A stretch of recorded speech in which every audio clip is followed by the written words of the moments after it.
بسم اللہ الرحمن الرحیم۔ حضور نبی کریم صلی اللہ علیہ وآلہ وسلم جس طرح معاشرے کے دوسرے طبقوں کے لیے باعث رحمت تھے، اسی طرح آپ صلی اللہ علیہ وآلہ وسلم محنت کشوں، مزدور، معمار، لوہار، بڑھتی، درزی، کمہار اور ایسے ہی دوسرے محنت مزدوری کرنے والے لوگوں سے بھی بہت محبت کرتے تھے، اور لوگوں کو بھی بتاتے تھے کہ کوئی بھی محنت کش لائق تحقیر نہیں بلکہ واجب التکریم ہے۔ آپ صلی اللہ علیہ وآلہ وسلم کی سیرت اطہر پر ایک نظر ڈالیں تو معلوم ہوگا کہ آپ صلی اللہ علیہ وآلہ وسلم حقیقی معنوں میں محنت کشوں کے خیرخواہ اور سرپرست تھے۔ اس سلسلے میں آپ صلی اللہ علیہ وآلہ وسلم کے ارشادات اور نمونہ عمل کی چند جھلکیاں ملاحظہ فرمائیے۔ حضرت عبداللہ بن عمر رضی اللہ تعالی عنہ سے روایت ہے کہ رسول اللہ صلی اللہ علیہ وآلہ وسلم نے ارشاد فرمایا کہ مزدور کی مزدوری اس کا پسینہ خشک ہونے سے پہلے ادا کر دیا کرو۔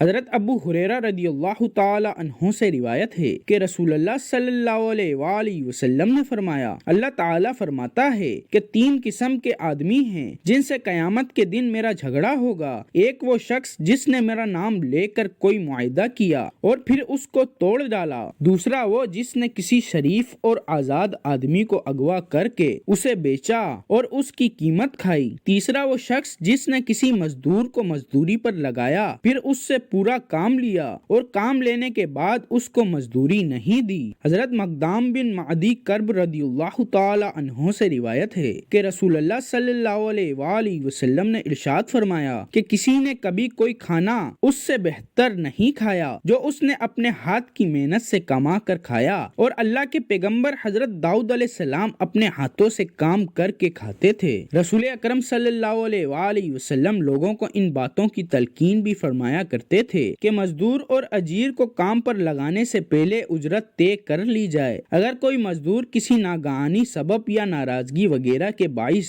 اپنی اجرت وصول کیے بغیر چلا جاتا ہے اور آخر اس کی اجرت کسی کاروبار میں لگا دیتا ہے جس میں منافع ہوتا ہے، تو آخر مزدور کے مطالبے پر اس کو اجرت کے ساتھ منافع بھی دینے کا پابند ہوگا۔ حضرت جابر بن عبداللہ رضی اللہ تعالی عنہما سے روایت ہے کہ حضرت معاذ بن جبل رضی اللہ تعالی عنہ اپنے محلے کی مسجد میں بنو سلمہ کے لوگوں کو نماز پڑھایا کرتے تھے۔ ایک مرتبہ انہوں نے عشاء کی نماز میں سورہ بقرہ پڑھنی شروع کر دی۔ مقتدیوں میں سے ایک صاحب نے، جو دن بھر کی محنت مشقت کی وجہ سے تھکے ہارے تھے، نیت توڑ کر اپنی نماز الگ پڑھ لی۔ حضرت معاذ رضی اللہ تعالی عنہ کو بتایا گیا کہ فلاں صاحب نے جماعت سے الگ ہو کر نماز پڑھی ہے، تو انہوں نے کہا کہ یہ شخص منافق ہے۔ ان صاحب کو حضرت معاذ بن جبل رضی اللہ تعالی عنہ کی یہ بات سخت ناگوار گزری۔ وہ رسول اکرم صلی اللہ علیہ وآلہ وسلم کی خدمت اقدس میں حاضر ہوئے اور عرض کیا، یا رسول اللہ صلی اللہ علیہ وآلہ وسلم، ہم محنت کش ہیں، اپنے ہاتھوں سے مزدوری کرتے ہیں اور اونٹوں کے ذریعے پانی بھرتے ہیں۔ آج معاذ بن جبل رضی اللہ تعالی عنہ نے ہمیں نماز پڑھائی اور اس میں سورہ بقرہ شروع کر دی۔ میں دن بھر کی محنت مشقت کی وجہ سے سخت تھکا ہوا تھا، اس لیے میں نے اپنی نماز علیحدہ پڑھ لی۔ اس پر معاذ رضی اللہ تعالی عنہ کہتے ہیں کہ میں منافق ہو گیا۔ حضرت معاذ رضی اللہ تعالی عنہ بارگاہ رسالت میں حاضر تھے۔ حضور صلی اللہ علیہ وآلہ وسلم نے ان سے مخاطب ہو کر 3 مرتبہ فرمایا،